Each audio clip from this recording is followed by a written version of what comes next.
All right, should be connecting right now.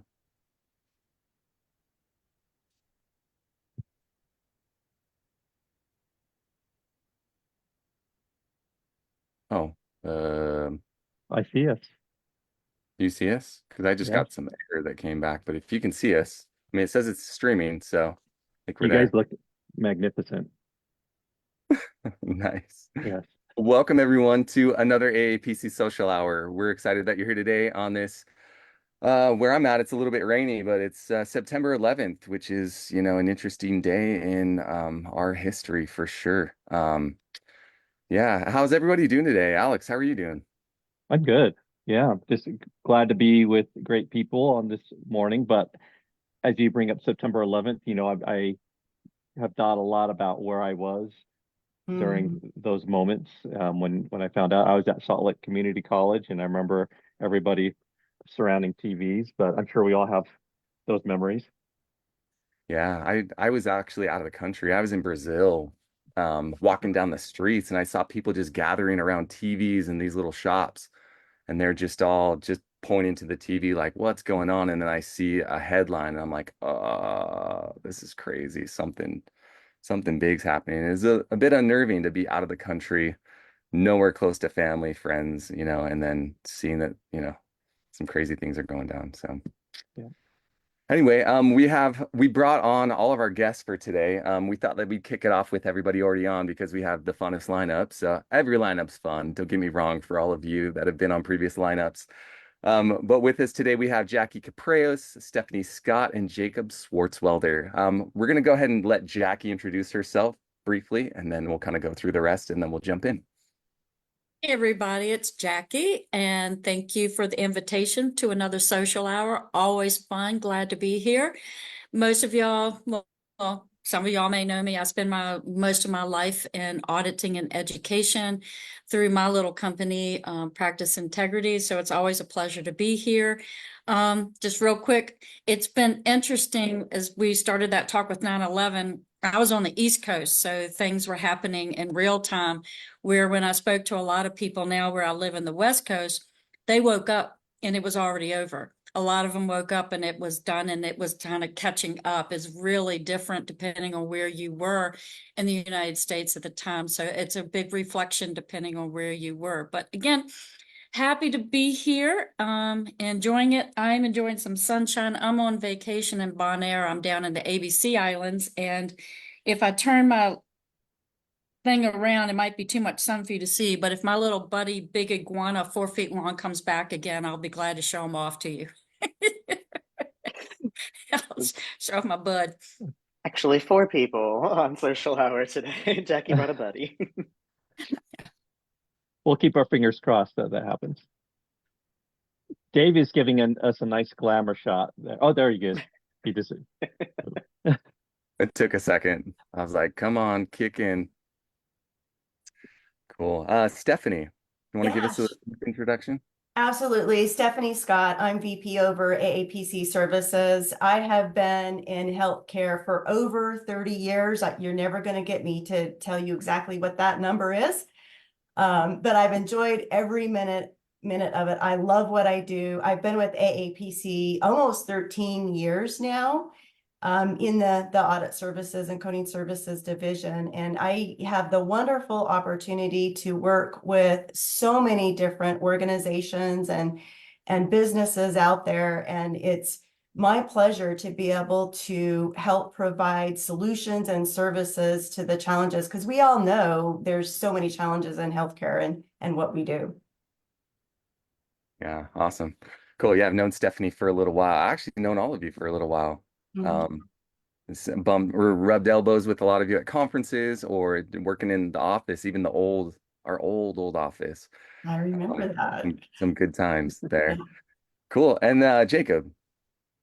Awesome. Well, good morning, everyone, or afternoon, depending on where you are. It's morning for me, but Jacob Swartzwelder. I'm the Director of Coding Operations for Coker. I'm super excited to be here today talking about I think, an article and then getting into DOCUCON. I'm super stoked to share some of our conference stories and recap Philly even. I have so many stories I'd love to share, some with Jackie, some we can't tell. No, I'm kidding.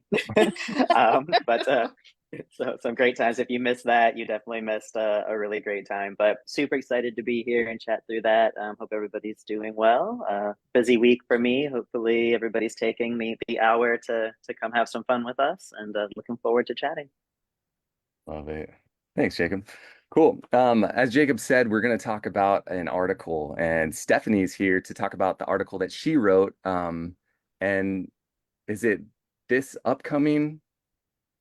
I keep wanting, I keep wanting to Current call it edition. Current issue. ATM. Current edition, yes, and it's about integrating dental and medical healthcare. So, Stephanie, do you want to give everybody who's watching here just a little bit of insight on the article, what inspired you to write it, and kind of take it from there? Yeah, I'd love to. So, I've been in healthcare for over those 30 years, and it's always been very complexing to me why dental care was never part of standard medical care. And over the years, I had aging parents and aging in-laws, and they struggled to get dental care. And I never really understood why those dental services weren't integrated into regular medical care. So we know as coders and auditors that dental care can have a significant impact on the overall care of patients, right? So if they're not able to take care of their teeth, they can't eat properly, it's going to impact their ability to take care of themselves and some of the chronic conditions that they have, and it could actually exacerbate them. So, it's always been something that's not only hit me personally with my family members, but in healthcare, it's always been a question. So, because I get the opportunity to work with so many different customers across the country, and we've started over the years to do more and more audits around dental services, because there's been this overall evolution of the healthcare industry kind of catching up with dental services, right? We saw that years ago with Medicare Advantage plans starting to offer benefits for dental services. And then several years ago, we started to see that some of the state Medicaid plans start to actually come out with documentation and billing requirements for these dental services for little kids. And now we're seeing dentists actually being incorporated into medical practices. We see that most often with rural health clinics, FQHC centers, other community health centers, but even more with the growing trend of population health groups and MSO groups just popping up everywhere. We're starting to see dentists being incorporated into their practices. And so as we were doing more dental audits, I thought, hey, wouldn't it be interesting to aggregate all of that data and see what's happening overall with the accuracy of the documentation and coding. So that's kind of how this case study and this article came about. Yeah, that's awesome. That seems like a big, like you said, almost like a no-brainer why the two haven't been integrated in the past, because it really is, as a holistic approach to health. I mean, like you said, if you can't chew, you can't eat, I mean, that affects everything. So should be part of it. So are you noticing, you said that smaller in more rural areas, they're doing that. That seems like that's probably more for convenience that they're including, dentists and everything in the practice. But is that becoming more widespread in larger population areas? It is with the population health groups that are out there, where they're working closely with different organizations, different practices, and they're combining their different administrative and management services through these population health programs. And then they're also getting some supplemental funding. And then we see that with the MSO groups as well. So I think everybody's goal in healthcare is to help be able to provide access to the services that patients need, and along with that access, find economic ways for them to pay for those services. So I think that's why we're starting to see it in those particular areas more than just, your standard medical practices. Because the states and different organizations are helping to fund and push that. Now, it's interesting, when I was preparing to write this article, I did find that different organizations are pushing legislation. They're, getting the conversations going with state and then our federal government legislation to try and push to incorporate dental insurance as part of medical insurance instead of having the two separate. I think that's going to be a ways out, but at least the conversations are starting to happen. It was Yeah, really interesting in your article, Steph. Sorry. It was a great article. We were chatting before we started. I thought it was great that you reminded everybody that AMA also brought this into an article as well. And you quoted from them, which was really nice. And I don't know about anybody else, but in the past, probably 3 years, I've noticed when I go to the dentist now, the posters have changed. So now they're telling you how problems with your teeth are related to Alzheimer's, other types of diseases, and it's just fascinating. And then they, the whole idea of healthcare and how it's related to your teeth has changed dramatically.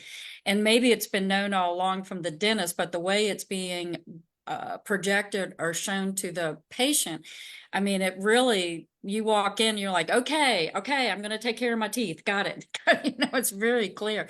It was just, again, great article, Stephanie, really needed.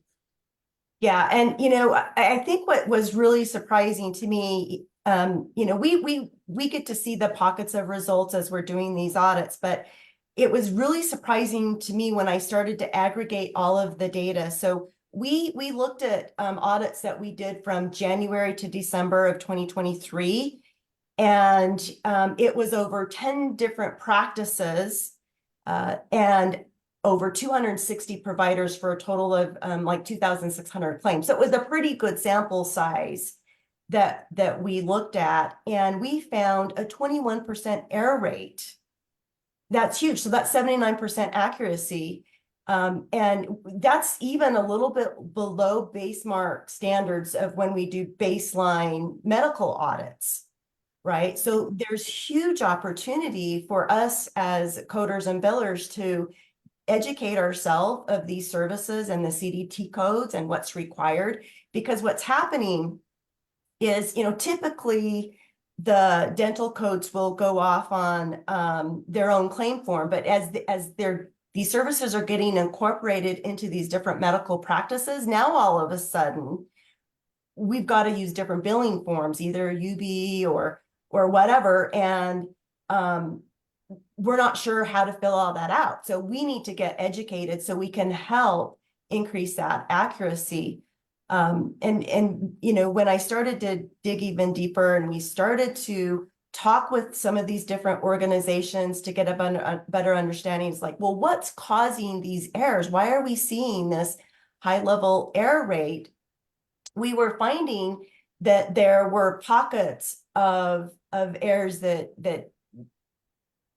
could be mitigated. We saw a lot of errors around radiologic images. Same with medical practices. We weren't seeing the number of bite wings. Sometimes we don't see the number of views.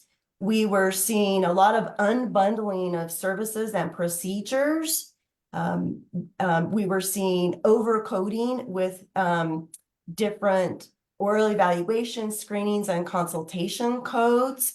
And really what the root cause of these main errors really came down to that these dentists were trying to provide these services within workflows and EHR systems that were meant for medical doctors.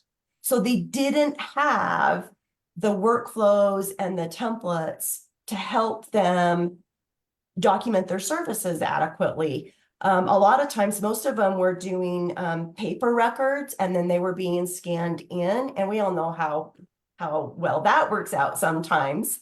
And so as coders and auditors, we can come in and we can educate ourselves on these dental services and then start working with our EHR vendors and on our CDI committees and start to mitigate and incorporate the necessary workflows and content that needs to be within the medical record so we can improve these scores. It's Stephanie, one interesting. thing I that did stuck. an audit. Oh, go ahead, Jacob. No, I was Go just ahead. going to say one thing that really stuck out to me there was, this can seem very intimidating. You're like, let's get up to speed on dental, and it might feel like that's so distant from what you know as a professional fee coder. And you're describing things like unbundling and these things that we already know as coders and auditors. So it's not as far away as it may seem. There's a lot of overlap. It's a different code set. There might be different rules. There might be things to learn, but we're always learning.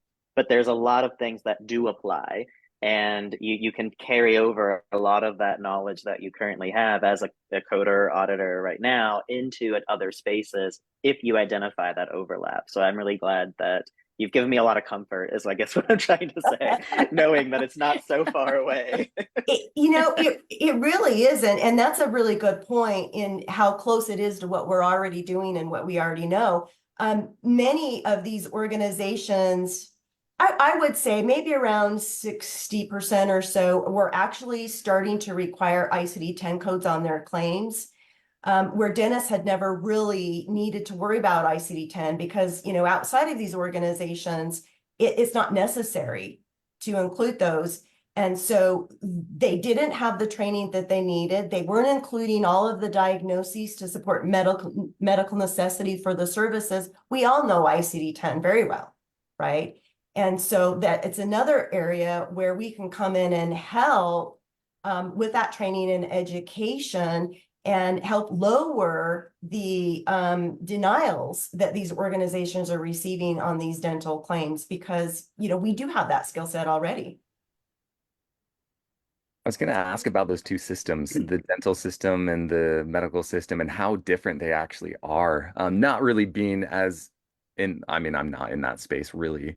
I hear things and know things from personal experience, but is it, because you mentioned ICD-10 codes, and now that they're starting to include those or use those, what were they working with prior? And how is the reimbursement system totally different? It is very different. And part of the problem is it hasn't been regulated under Medicare and Medicaid under CMS. Mm. And so there hasn't Pockets? been, I'm sorry, go ahead. So are they individual pockets or regions that are deciding how they're reimbursing those? If it's not regulated? It's the individual health plan for your dental insurance and Oh, what benefits are part of your plan. that makes But sense. there hasn't been a lot of oversight on the documentation and how that correlates specifically with coding.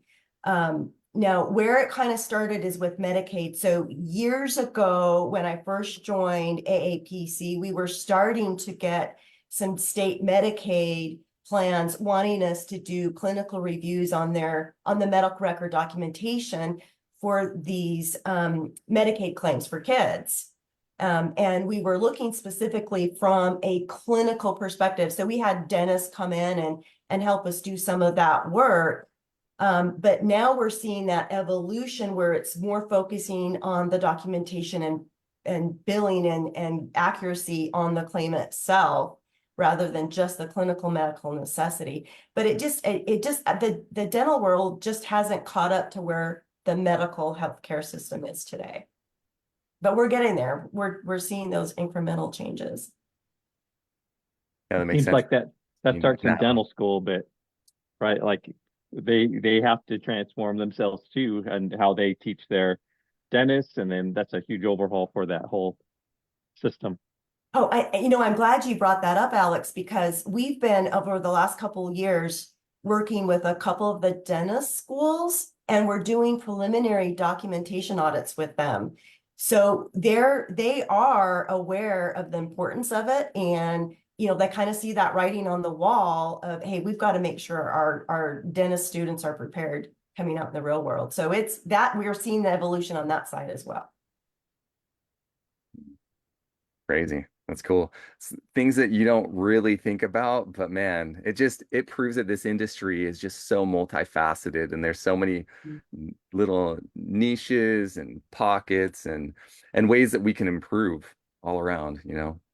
better patient care. And We certify for dental, right? Don't we have a dental credential? Do we? Not? I, not that I No, know. no, No? Oh, we have an educational course, and I've had the pleasure to help just a tiny bit with that with Ray and her team and the education department, but we don't have a certification yet.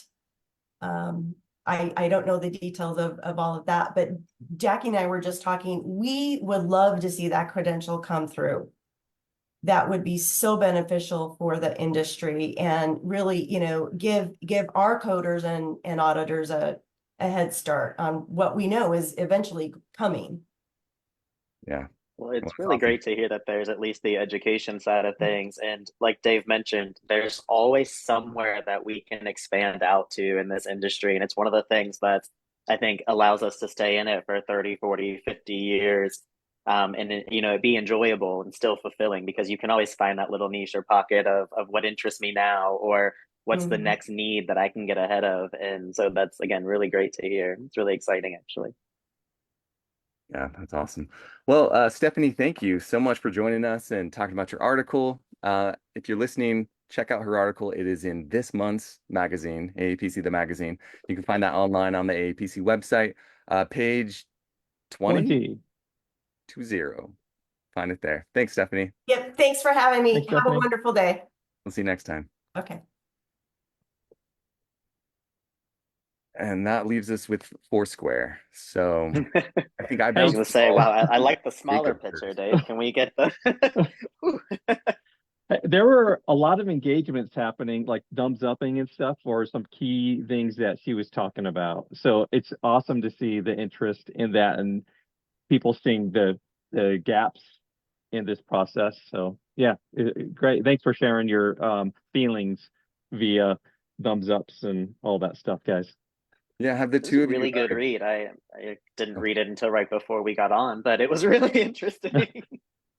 Nice. Have either of you run into situations where you've had to code for dental, Jackie, or We've done audit? multiple audits for dental, and I did one about a year ago that we were on the billing side as well. And it wasn't just the coding that was a nightmare, but it's like a lot of people don't understand the billing nuances. And that can be an issue as well, because I think over time, people really thought dental was so far out that it was so different that, oh, we don't have to pay attention to it. But there's a lot of complex issues with dental. And I've been involved in multiple audits, seeing the exact same things that Stephanie was seeing. So it seems to be across the board.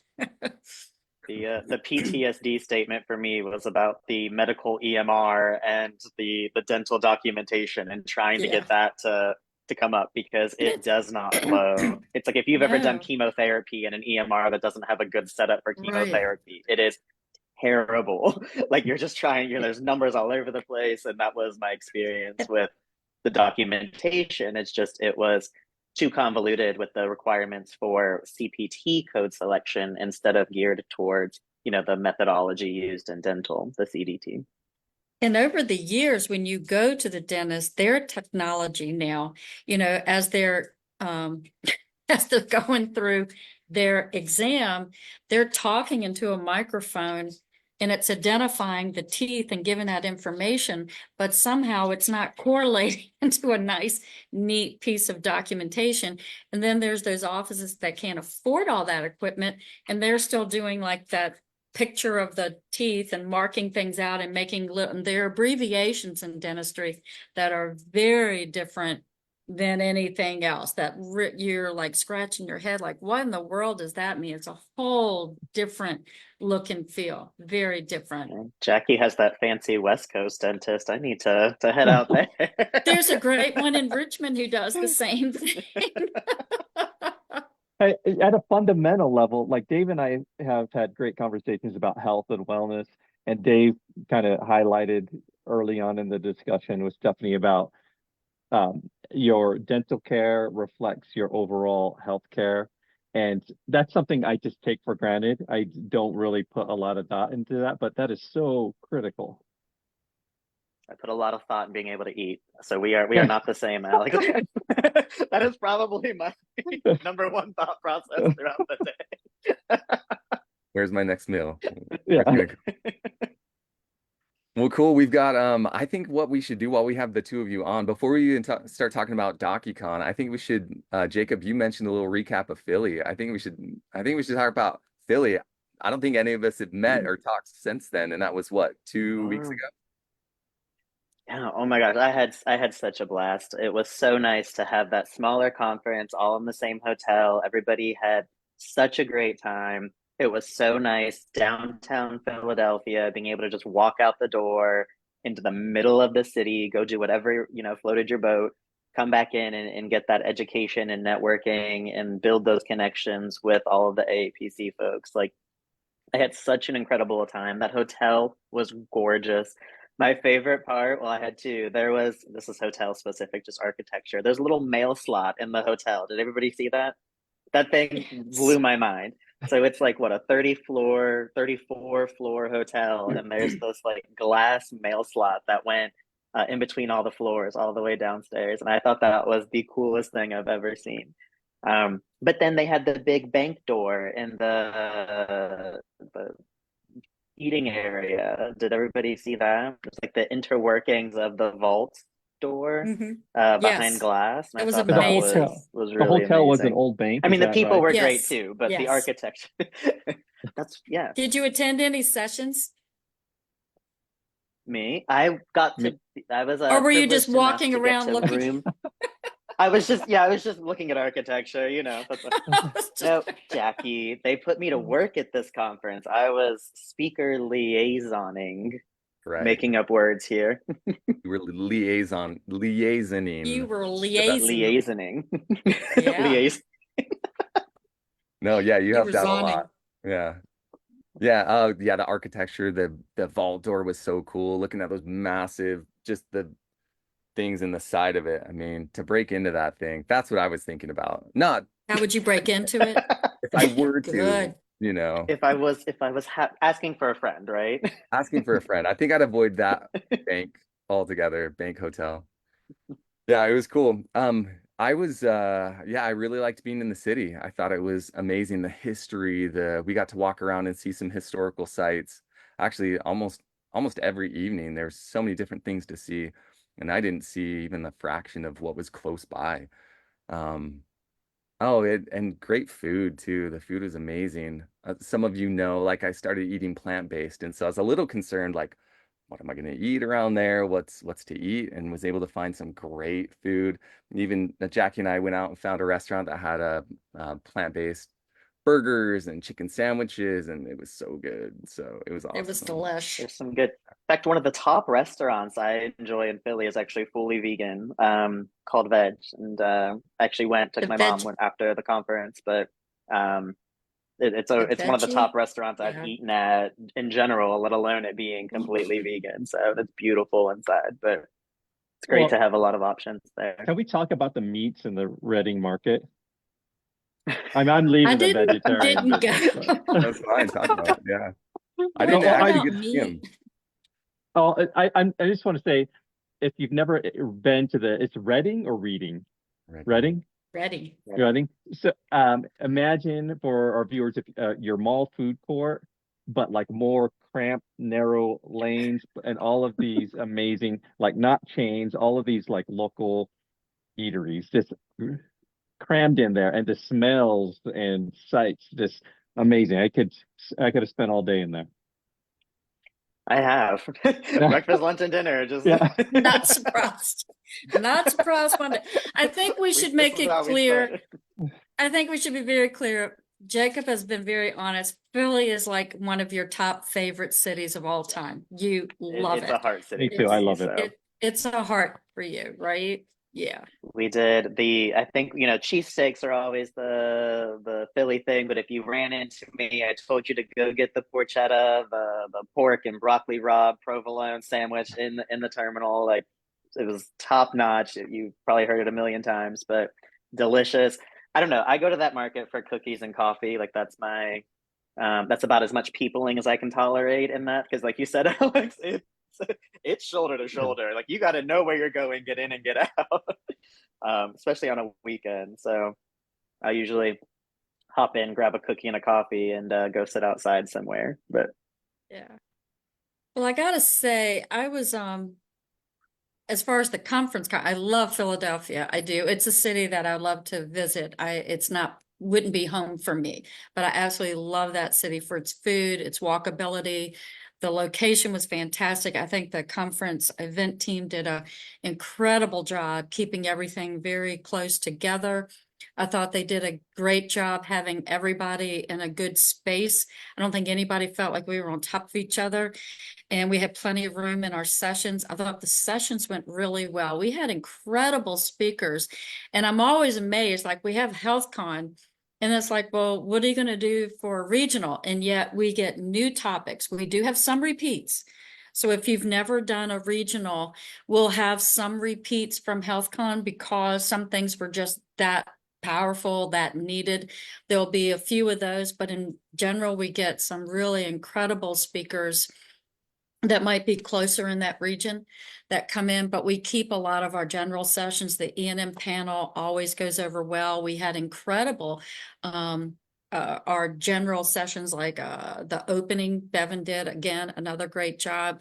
I think we got a really good response on our sessions. It was just a great conference, one of the tops. It went over really smooth. It was really fun. And there was a piano out by the where we ate, and there was a guy who was attending who I happened got to some want to photos play. of that. It was just amazing. Sat down and I thought started he was playing. working there, but he actually was Crazy. attending, and it was amazing. We had some great piano playing. Yeah, it was really Yeah, cool. and I'm Jackie, you always mentioned the amazed. general sessions, and I think there were two really important ones. One was just that whole concept of professionalism. I think we're going Yes, to keep bringing that up, and I'm really glad to hear Bevan's insight me into too. that. I know that we're doing That a was lot of work to great. support that on the National Advisory Board. Good. We have it coming into Great. conferences. Everybody listening, I think it's a really important topic, and it's part of where we're going as an organization. So certainly something to tune into. Similarly, the session right after that around the AI. technology piece of it all was really great, and getting into what's happening in some of those spaces. And I think those are two things that we've maybe kind of tried to avoid a little bit as a as our coder population, coding and auditing, but things that we do need to start paying attention to. So it was really great to get some expert insight into those. It was great. Yeah. It was. Yeah, those were both, that was really good. And I agree with you wholeheartedly. Two important topics. I think we all need to be paying attention to both of those equally. Yeah, I liked Bevan's Bushido, the Way of the Samurai stuff. I thought that was cool. As That a was, bit of a ninja nerd, I've learned I'm like, feel that that. was a, I think I've learned more culture from Bevan than any of my personal travels. Like Isn't that funny? he introduces so many amazing. concepts at Yeah. these If you've had a chance to Amazing. meet Bevan in person, he's a great guy. He has so much energy and so much zest for life and He just does. lives it to the fullest for sure. And great stories from his Mhm. travel. And he's a very, what I appreciate about Bevan is he's very honest about what he's thinking and feeling. And he appreciates people coming to him and sharing their thoughts and feelings. And he never feels like we have to agree. He's open to hear from everyone. And I really appreciate that in him as a leader. Yeah. Same. He just wants what's best, and you can feel that from him for sure. Mhm. Alex, what was your favorite part of Philly? You got a Well, lot of stuff down in Food. Philly. we talked about the food. Honestly, for me, just and we talk about this a lot. If you don't Just say it was seeing me, I'm gonna be upset, I Alex. know, I know. Well, you are in this comment. Just all of my great friends, all of like the staff that we get to hang out with. We went, a few of us went to a Phillies game. Dave and I and some of the staff did our own little walking tour. Just we're goofy and a little bit silly and just had a great time. And to be with you guys, Jackie, Jacob, just always lifts my soul to be with you. So those were my highlights. Oh, Well, that is reciprocated. thank you. Love to be with I you. have to say, I'm just going to bring this. Maybe I shouldn't bring up a negative, but Okay. we'll always have the 4:30 a.m. Fire alarm. Yeah. Oh, Yeah, that's a please, staple going forward please. now, of course. Can't believe we didn't talk about that. That was Tradition. hysterical. But we Yeah. followed Dave's lead, right?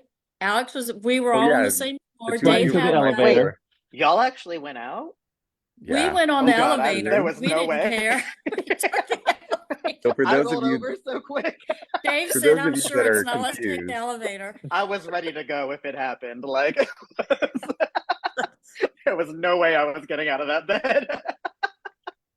for those of you Gonna that are wondering go. what we're talking about, one of the early morning wake up calls that the entire hotel got was a fire alarm going off.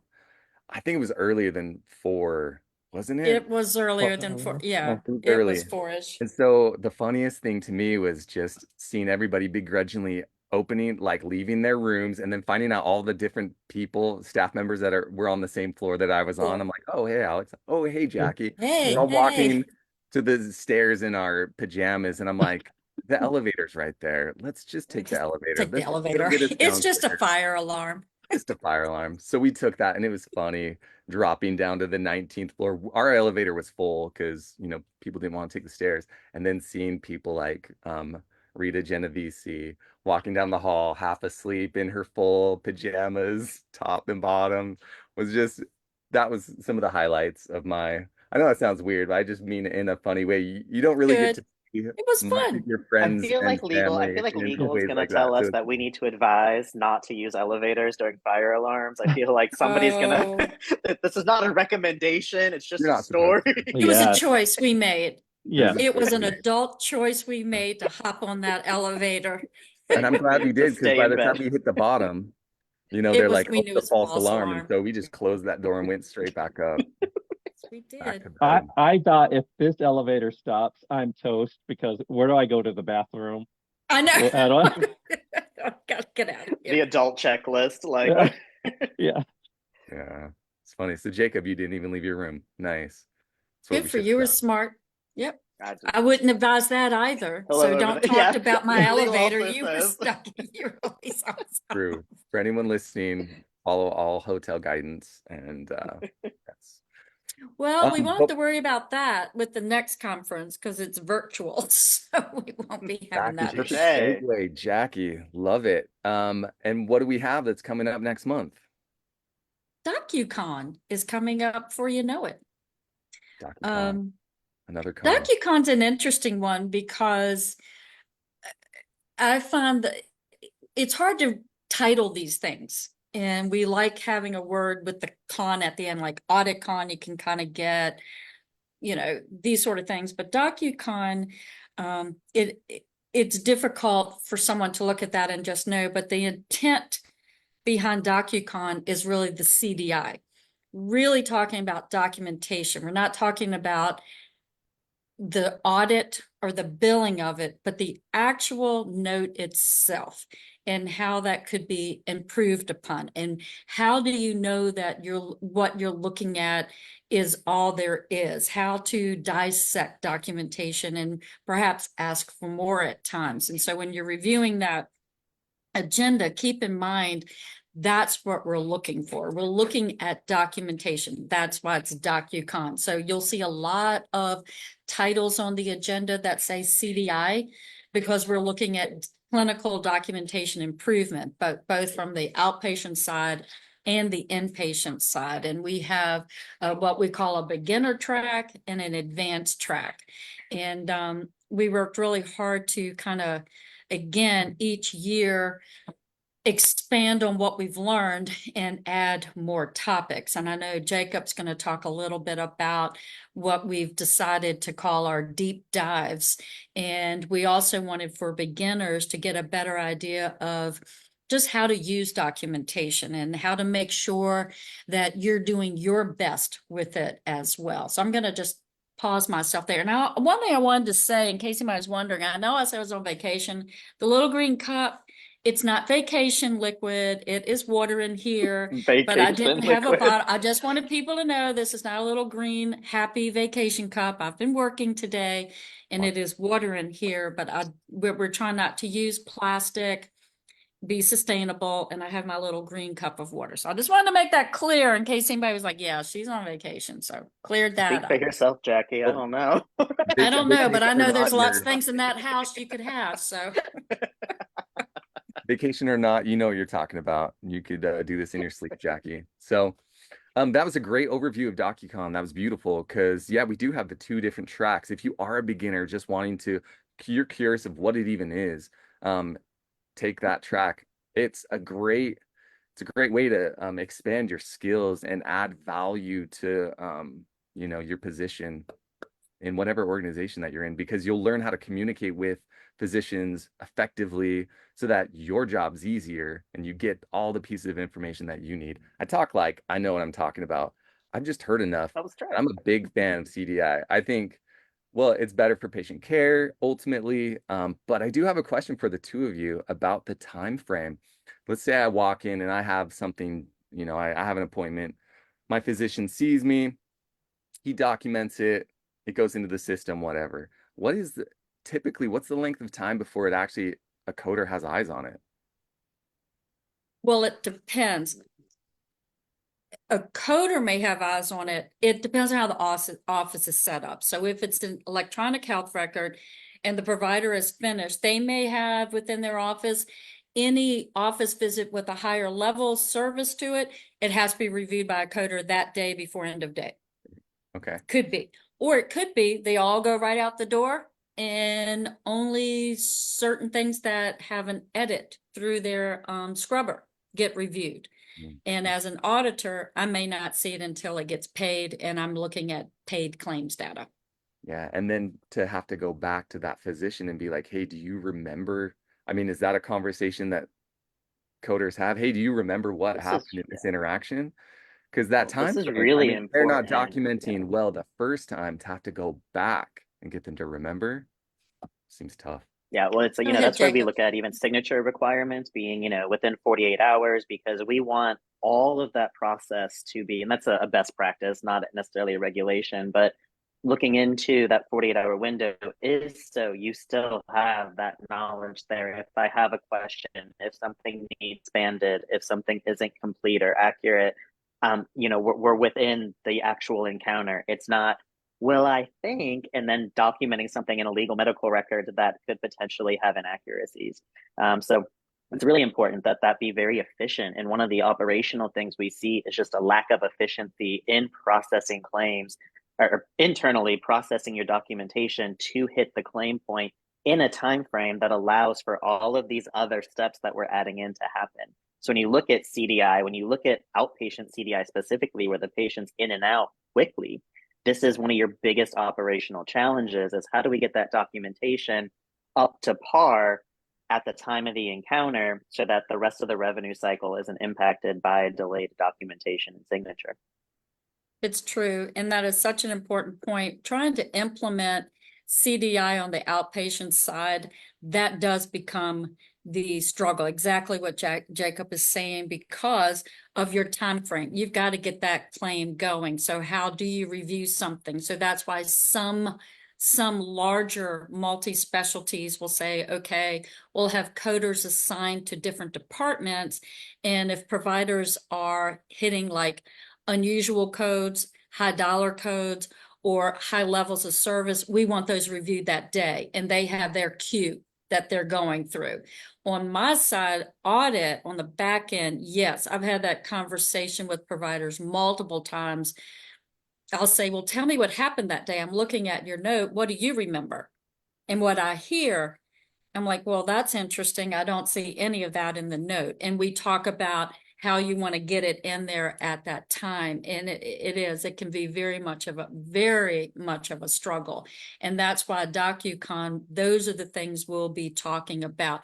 Looking at this note, what are the other things you should have been, what should you be thinking about to ask that provider, even if it's later, it's not that day? What are the nuances that you wanted to see in there that would help them as well?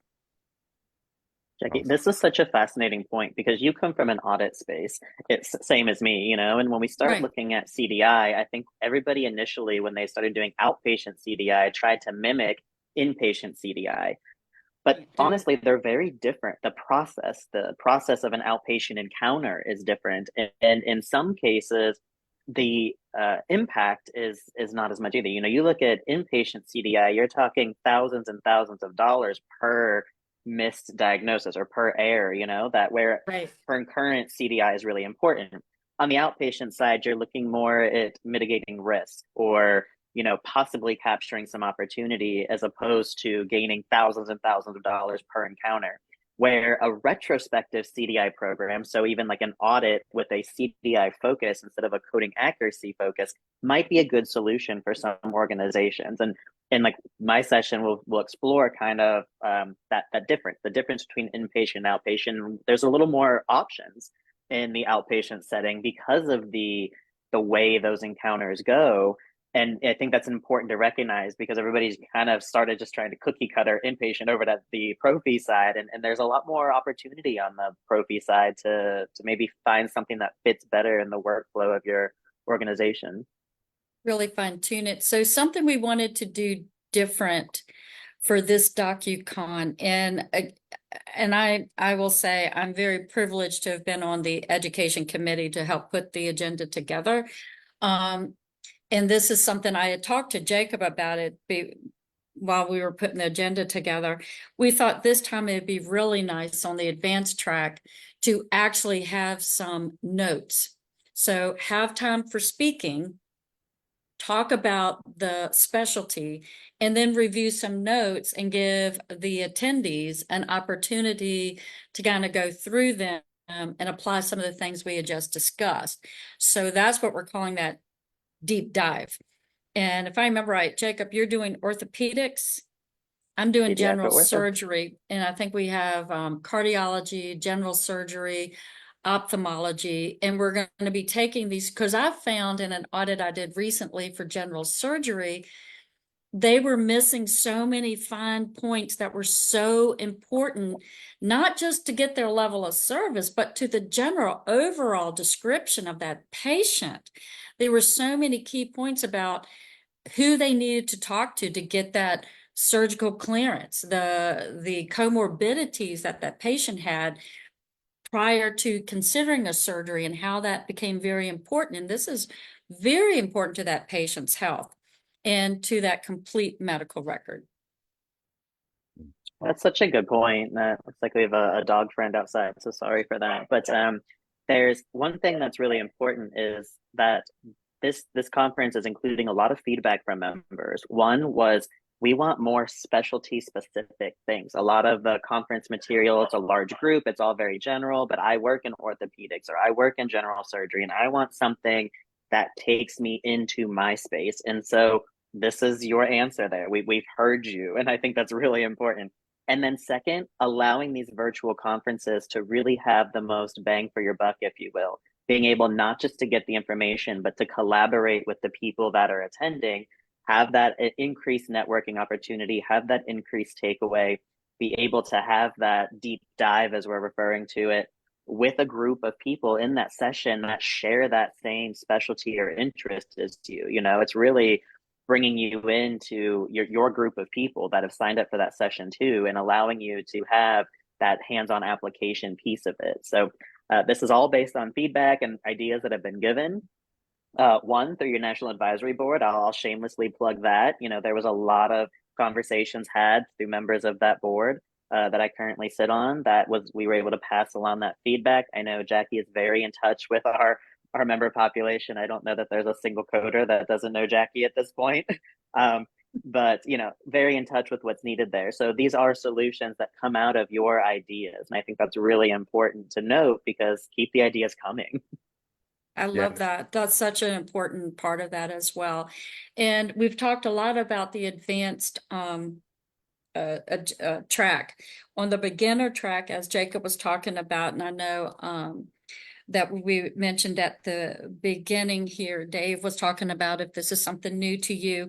We have one session that I think is really important on the beginner track, and it's how to trust your sources. I think a lot of individuals, especially those getting into the game, so to speak, kind of take everything at face value. And that's just, I mean, and trust me, I've been in this game for over 36 years now. So any mistake you've made, trust me, I've made it probably multiple times. I'm kind of hard-headed. So this all comes from experience. Knowing how to trust a source when you're reading documentation and knowing how to question whether you should just take it at face value or not. And that's a really, really important session. And suddenly my brain went totally blank on the other things on that beginner track. So if anybody has that agenda, I wrote it down, but it's way over there on that desk over there. Because I know we had some really good beginner track things and I just went, bam, You've got totally like blank. the intro to outpatient CDI. That's it. And the Jacobs, yeah. I know And Colleen's doing that again, which is fantastic. So if you really are curious about what is CDI, if you're curious, if you even want to approach that certification, that CDEO, or for the inpatient, Colleen's going to do a fantastic overview presentation of just what CDI is. And it really breaks down to the clinical significance of a medical record. Sometimes we get in there as auditors or as coders and say, okay, here are all the pieces I needed. Yep, good chart, we did it. But what did you leave behind? What was clinically important in there, and or perhaps visible but not documented on? So seeing what might be visible that's clinical based on lab values or other information, and then wondering why wasn't that actually documented? Why didn't the provider bring that in? And finding ways to ask that question as well as raise awareness of what makes a really good patient chart. And the curriculum for both of those certifications are fabulous. They're really good, very detailed, really bring that into focus. And it was incredible for me to get the CDEO. It really opened my eyes to things that I had been missing. Okay, that makes me think of two things. One is when we use these words like beginner and advanced track, I think we can elaborate on that a little bit, because it's Good job. not like beginner as in you're a beginner coder. Like you don't have to be a CPCA to do that. It's maybe you are newer in your CDI adventure at your organization. You want to get that foundation, things like that. It's not that you aren't an advanced coder. We're talking specifically about documentation improvement, CDI. Where are you personally in your career or at your organization aligned with that? You might be a little ahead of the game getting into a deep dive into orthopedics if you haven't even implemented a CDI system in your organization. Maybe you want to start with those basics and get some of that operational insight, some of that best practice insight in that beginner track. So when you hear those words, don't think it has to align with where you are personally in your career overall. It's really where you are in the CDI space. And I am such a proponent. A lot of my presentations are back to basics style. So even if you are deep into CDI, that beginner track has some really good core elements that can just reestablish your foundation, or kind of patch the holes, if you will, so water doesn't come in that foundation of your CDI programs, just by getting current best practices of what's going on there. So that's really great. And the second thing is escaping me because I talked too long on the first one. I thought that was two that you did. It's gone, but yeah. So the two. the two different tracks. Just know that. I counted two. If it comes to me, I'll come back Hey, to it. two. But I have a question. So we have all of this great education, and our conferences are known for that, but it's also known for the networking and coming together, the unity and sharing of information. Dave, maybe you could speak to, because I know you're behind the scenes in all of our conferences, but how does that work in a virtual conference? So with the virtual, there are still opportunities to network and to get to know each other. So a couple different ways are through the conference app. There's ways to communicate with each other through that app, but you can also find people who have your same credentials or specialty or in that same space that you're in, also regions that you're in. But more than that, it really comes, I think, through just participating in a lot of these things, asking questions. You find out a lot and you get interaction from other people and you can reach out to those people. So there is a little bit more of a proactive approach that you have to take when you're attending virtually. when you're in person, it's just easier to interact because you're around those people. But virtual takes a little bit more legwork, but we do have lots of different ways. So through the app, we've got the chat wall. You can interact that way. And don't be surprised if people reach out to you too if you're interacting. That's usually how it goes, is, you know, that saying, to be a friend, you have to, or no, to have friends, you have to be a friend. So Also, I that think applies to networking too. So Well, I think what's is really cool with virtual and on webinars or anything in that virtual environment, you have your chat space, as Dave's saying, and I love it when someone posts a question in the chat somewhere and then suddenly everybody else is answering and you get this like whole grouping Conversation. together and they're networking, and I love it. I love that. we They're like, want to wow, engage. they're really doing it. You know, everybody's really helping each other and they're sharing emails and phone numbers. And it's just amazing to me that, and I think that goes to say this whole group, this whole membership is built around networking. I mean, it started with, I mean, before the internet, we before all of that, we had local chapters, and local chapters started it all in that networking idea. And then we started with, you know, more social media, and it's always just been the networking, because this is one career you can't walk out in the street and if nobody knows what you do and nobody understands what you do unless they do what you do. It's just Exactly. it's what Well, we Jackie, do. as a speaker, you It's, bring up a really great yeah, point of seeing that chat is really helpful when you're presenting virtually. It's Yeah, very hard to just yeah, speak to a screen. You know, you're on camera, you're doing it, you can't really get that. So yeah. having that interaction while during your session is really comforting as a It's speaker. And then I fantastic. highly encourage you, get that person's name, go to that conference app and find them, because then when you go to conferences later, like it might be nice to connect directly, but that app will help you at future conferences. Who's here? Who's in my session? Who can I reconnect with? And that's really, when you look at networking, it's not just connecting. You have to maintain that network. It's not a one-time thing. So that app is really designed to help you do that. But it's from the speaker side, it's really helpful to see that engagement from the virtual group. So Maybe we yeah. can So connect sometime. Jackie, I would love to be your friend. That would be, I'd like to be your friend, Alex. Dave, I want to be your friend and I want to do it. maintain. Find me Good on the point. app. I'll I'll find send you you a on the app. contract. That's the only way I can end. A contract. But Oh this has boy. been awesome. Jacob has terms. Got term. Wow. So one last thing that we need to talk about before we let everybody go is the promotion around DOCUCON right now. Alex, do you want to talk about that briefly and we'll wrap it up? Oh boy. You have that handy? I'm We looking right now. overtalked. So I've got it. If you You don't, got it? Okay. I don't. you Sorry don't. about Okay. I don't. Thanks for being honest.